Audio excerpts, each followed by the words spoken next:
नमस्कार। सुप्रसिद्ध उपन्यास गबन पाठन के भाग 15 में आपका स्वागत है। पिछले पठन के अंत में हमने जाना था कि रमानाथ अनंततः रुपए नहीं जुटा पाया तथा अपनी यथास्थिति एक पत्र में लिखकर जालपा को बता देना चाहता था, परंतु संकोचवश उसे जालपा को नहीं दे पाता है। संयोगवश वह पत्र जालपा को मिल जाता है, जिसका पता लगने पर रामानाथ ग्लानिवश घर से निकल जाता है। वह चलते चलते जब रेलवे स्टेशन पहुंचता है और सामने गाड़ी देखता है, उसे इस परिस्थिति का एक ही उपाय समझ में आता है कि वह रेलगाड़ी में बैठकर कहीं दूर निकल जाए। इसके आगे क्या होता है, चलिए जानते हैं आज के पठन में।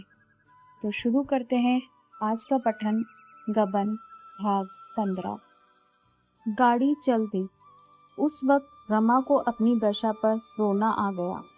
हाय, न जाने उसे कभी लौटना नसीब भी होगा या नहीं। फिर यह सुख के दिन कहाँ मिलेंगे। यह दिन तो गए, हमेशा के लिए गए। इसी तरह सारी दुनिया से मुंह छिपाए वह एक दिन मर जाएगा। कोई उसकी लाश पर आंसू बहाने वाला भी न होगा। घर वाले भी रो धोकर चुप रहेंगे। केवल थोड़े से संकोच के कारण उसकी यह दशा हुई। उसने शुरू से ही जालपा से अपनी सच्ची हालत कह दी होती तो आज उसे मुंह पर कालिक लगाकर क्यों भागना पड़ता। मगर कहता कैसे।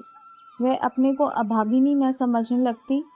कुछ न सही, कुछ दिन तो उसने जालपा को सुखी रखा। उसकी लालसाओं की हत्या तो न होने दी। रमा के संतोष के लिए अब इतना ही काफी था। अभी गाड़ी को चले 10 मिनट भी ना बीते होंगे कि गाड़ी का दरवाज़ा खुला और टिकट बाबू अंदर आए। रमा के चेहरे पर हवाइयाँ उड़ने लगी। एक क्षण में वह उसके पास आ जाएगा। इतने आदमियों के सामने उसे कितना लज्जित होना पड़ेगा। उसका कलेजा धक धक करने लगा। जो जो टिकट बाबू उसके समीप आता था, उसकी नाड़ी की गति तीव्र होती जाती थी। आखिर बला सिर पर आ ही गई। टिकट बाबू ने पूछा, आपका टिकट? रमा ने जरा सावधान होकर कहा, मेरा टिकट तो पुलियों के जमादार के पास ही रह गया। उसे टिकट के लिए रुपए दिए थे, न जाने किधर निकल गया। टिकट बाबू को यकीन न आया। बोला, मैं यह कुछ नहीं जानता। आपको अगले स्टेशन पर उतरना होगा। आप कहाँ जा रहे हैं? रामानाथ, सफ़र तो बड़ी दूर का है, कलकत्ते तक जाना है। टिकट बाबू, आगे के स्टेशन पर टिकट ले लीजिएगा। रामानाथ, यही तो मुश्किल है। मेरे पास 50 का नोट था। खिड़की पर बड़ी भीड़ थी।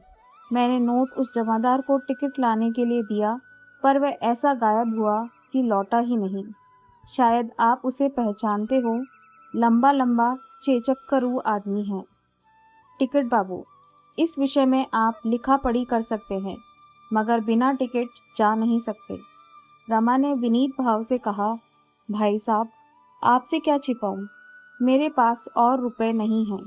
आप जैसा मुनासिब समझे करें। टिकट बाबू, मुझे अफसोस है बाबू साहब, कायदे से मजबूर हूँ। कमरे के सारे मुसाफिर आपस में कानाफूसी करने लगे। तीसरा दर्जा था। अधिकांश मजदूर बैठे हुए थे, जो मजूरी की टोह में पूरब जा रहे थे। वे एक बाबू जाति के प्राणी को इस भांति अपमानित होते देखकर आनंद पा रहे थे। शायद टिकट बाबू ने रमा को धक्के देकर उतार दिया होता तो और भी खुश होते।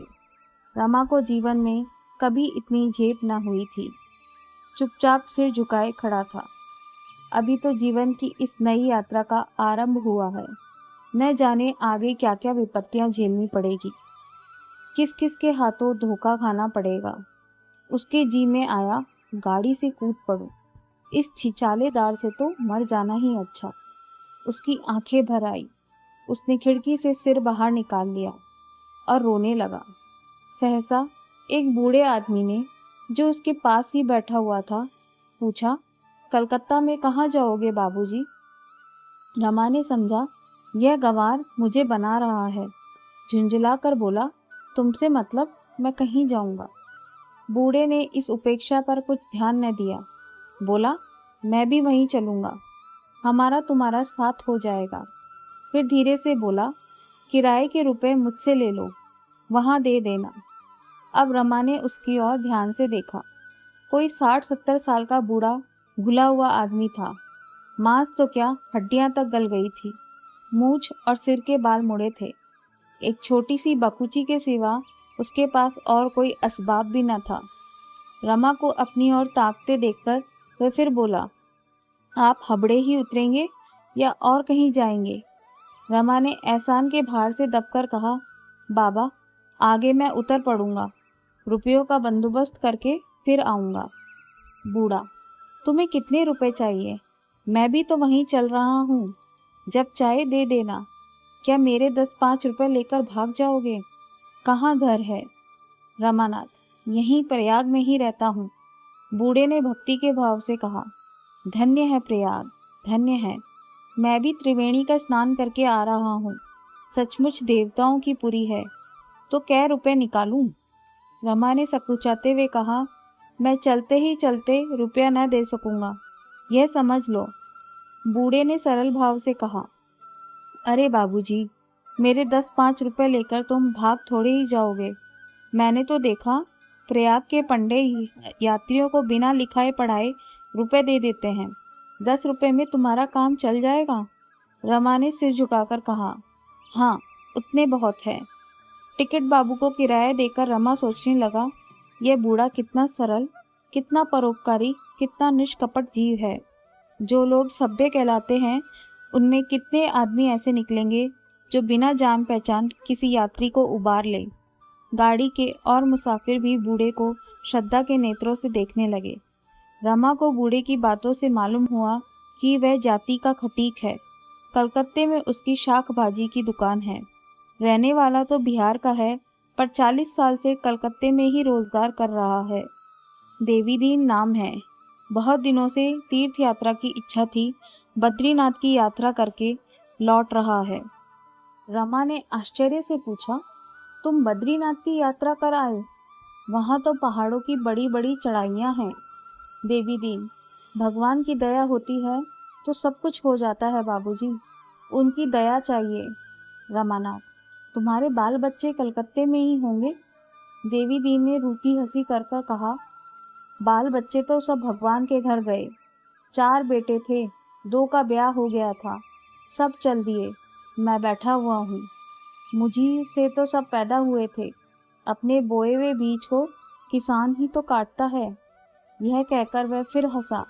जरा देर बाद बोला, बुढ़िया अभी जीती है, देखे हम दोनों में पहले कौन चलता है। वह कहती है पहले मैं जाऊंगी, मैं कहता हूँ पहले मैं जाऊंगा। देखो किसकी टेक रहती है। बन पड़ा तो तुम्हें दिखाऊंगा। अब भी गहने पहनती हैं, सोने की बालियां और सोने की हसली पहने दुकान पर बैठी रहती है।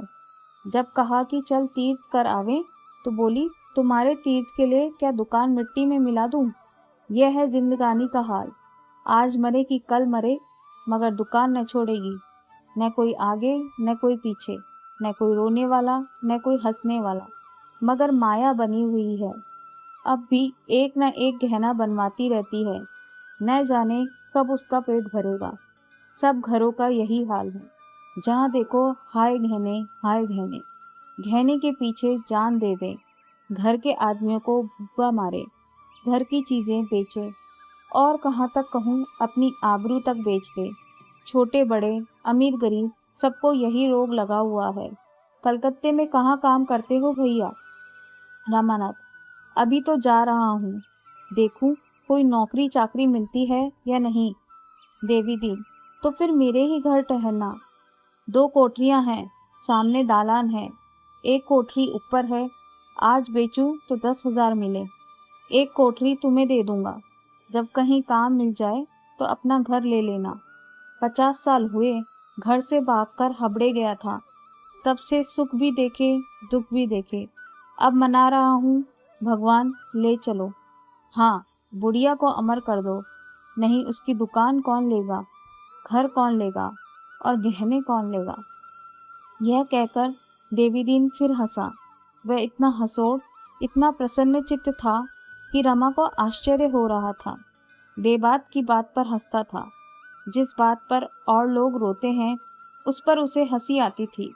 किसी जवान को भी रमा ने यूं हंसते न देखा था। इतनी ही देर में उसने अपनी सारी जीवन कथा कह सुनाई।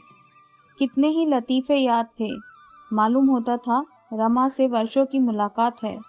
रमा को भी अपने विषय में एक मनगढ़ंत कहानी कहनी पड़ी।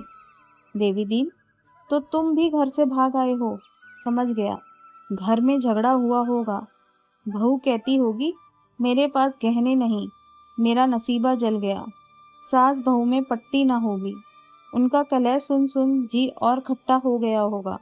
रमानाथ: हाँ बाबा, बात तो यही है। तुम कैसे जान गए? देवीदीन हंसकर बोला, यह बड़ा भारी मंत्र है भैया। इसे तेली की खोपड़ी पर लगाया जाता है। अभी लड़के बाले तो नहीं है ना? रमानाथ: नहीं, अभी तो नहीं है। छोटे भाई भी होंगे? रमा चकित होकर बोला, हाँ दादा, ठीक कहते हो। तुमने कैसे जाना? देवीदीन ठट्टा मारकर बोला, यह सब मंत्रों का खेल है। ससुराल धनी होगी। क्यों? रमानाथ: हाँ दादा, है तो। देवीदीन: मगर हिम्मत न होगी। रमानाथ: बहुत ठीक कहते हो दादा, बड़े कम हिम्मत हैं। जब से विवाह हुआ अपनी लड़की तक को तो बुलाया नहीं।